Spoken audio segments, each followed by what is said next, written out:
We now have wide receiver, Jaden Bray. Questions for Jaden, Bray?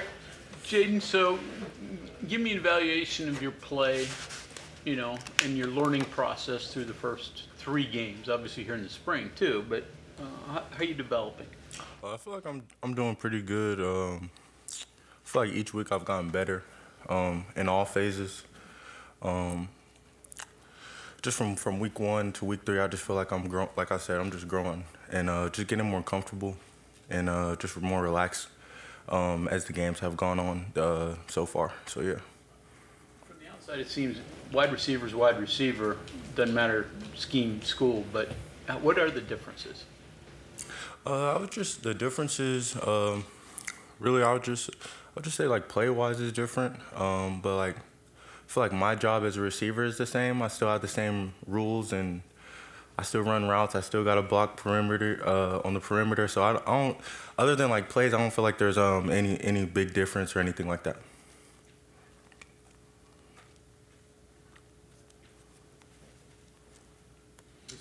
Having experience in the past dealing with disappointing losses and bouncing back, any you can think of off the top of your head? Can you repeat that? I'm sorry. Just in the past, at Oklahoma State, any experiences of bouncing back after disappointing losses?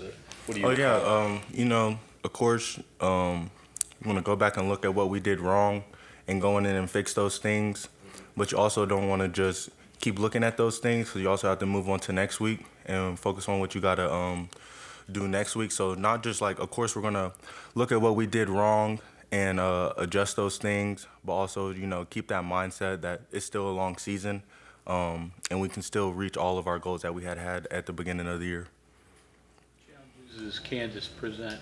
You faced them in the past, obviously. Yeah, Kansas is a good team, especially in their secondary. You know, they got 2 all Big 12 corners. So yeah, they're a good team on both sides of the field. They got weapons. They got a good quarterback, good running back, some good receivers. So yeah, we're not going into next week thinking that we have like a cakewalk or anything. Obviously, they're a good team and they're gonna come ready to play. They're kind of in the same situation that we are, being 1 and 2. So yeah, you know, we're expected for them to come into play and, you know, give us their all. So just ready for that to come up next week. As a team, how do you mentally approach the rest of the season now? I mean, do you forget about that? You know, the last 2 games that you lost, or yeah, how do you handle that? You know, I know they do a good job here. You know, we address what's wrong, and we sit here as a whole team and we go over what we did good and what we did bad, and those bad things we go in and we fix those things head on. There's no really shying away from that. Like we just do a good job here, just attacking on what we need to work on. Especially like last game, there's things that we need to work on, and then going into this week, we're adjusting those things head on. Like I had said, all coaches and all players are all locked in on their 1/11th and doing what we need to do to get this team going and stuff like that. Is it better to go into a game after a tough loss angry, or is it better to go in like it didn't happen and starting over? I want to say not to go in like it didn't happen. Of course, you wanna still like piggyback on that. But of course, you don't want to be so focused on what happened last week that it takes away what you're focused on going into the week that's like in that moment right there. You could use it though. Yeah, yes, sir. You could use it. How would you characterize the mood of the team? Is it disappointment? Is it anger? Is it frustration? How would you? I would say, like, I guess we're, of course, we're a little disappointed because we're not putting out our best football that we know we can put out there. Especially, like, I feel like we won that whole game and we just didn't finish the game. So yeah, I would just say we're probably just a little disappointed because we know we're not putting out our best capable football on that field in all phases. How would you compare the disappointment after the Pitt game compared to the loss to Penn State? I don't really know how I compare them. Like, I feel like the first game we kind of like probably just got swallowed up by like the emotions leading up to the game, especially like the type of game it was going into it first week. I feel like we might have just got our emotions get ahead of us, and then like comparing to this game, I just feel like like I said, we played good all the way until like like 5 minutes left. I just feel like they give credit to those guys. They just feel like they played more, like they wanted it more than us towards the end of the game. Jaden, to go back a little bit, the South Alabama game last year, not the same, but that was right before Big 12 play, right? Yeah, yes, sir. Think you lost to Iowa State? Yeah, we lost. Yeah, I think so. We lost Iowa State at Iowa State. So I mean, so you're kind of familiar with this, and you end up playing for the Big 12 championship. It sounds like, again, not the same, but you've kind of been here before too. How does a team blinders on, I guess, and not remember the past, forget it, and then just keep looking forward? Yeah, you know, that just comes in of not looking at the outside noise and realize that the only player and people that know what's going on on this football team are really the people that are here every day and out there practicing and out there working with us, and so just keeping the outside noise out and just focusing on what we know, what we're capable of, because we know what we're capable of and what type of team we are and what we can put out there on Saturday.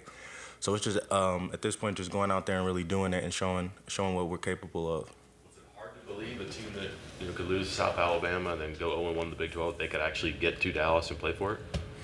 I would say no, because it all becomes on like what type of team we were and what we thought we could have done and could achieve. I think South Alabama team that year, I think they won their conference that year. I think they won. So you gotta give credit to those guys for coming in ready to play as well.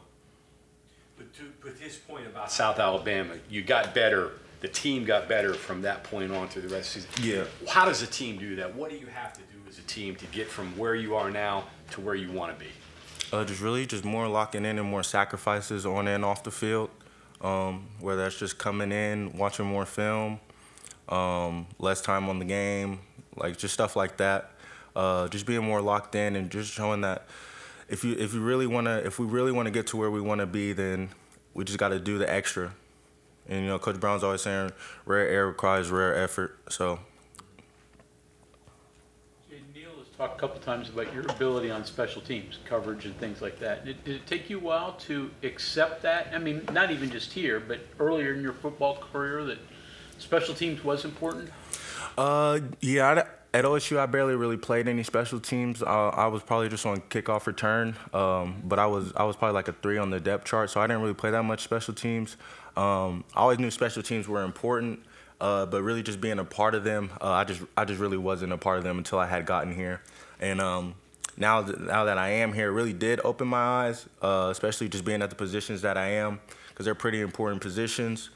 And special teams could be the determinant of a win or a loss in a game. So they're really important. Is it hard to be a bullet on a punt coverage team? Yeah, sometimes it can be. It definitely pushes you to be to strain more and stuff like that. But I think I'm just getting better at it every week.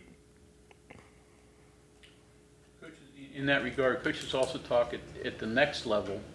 People as wide receivers, unless you're the number one, you're going to be on special teams. Yep. Is that something they preach? Something you realize? Yeah, for sure. They're always talking about that. They always bring up Bryce Ford Wheaton. They're always telling me about his position and what he's doing right now, and they're just always bringing up other next level guys that are there right now that were maybe the guy here playing wide out, and then once they get to the league, they're more the guy on special teams. So they're always preaching about what special teams could do for you and other people in the league. Jay, why do you think your playing time has gone up the past couple weeks? Can you repeat that Why do you again? think your playing time has gone up the past couple weeks? How my playing time? What do you think? Like, what have you done? What have you gotten better at? I would say just one time, like first week, I was for sure like pretty nervous out there. I just feel like I'm getting more comfortable every time, like with snaps and stuff like that. That's why I say that's the best thing I could say I've been getting better at. Is just really just relaxing out there and just playing football. How much does it help? This sounds so silly, but probably important that Garrett has seen you run a bunch of routes and games now and knows just more comfortable with you. It's not practice, it's different. Yeah, it's really important because with timing, that's everything with the quarterback being on time with the QB. And me and Garrett get together and we talk, and I'm all for him. So whatever he wants me to do, and what time he wants me to be out of a break, it's all catered to him. Because if the QB and I'm not on the same page, then that could throw off the whole play.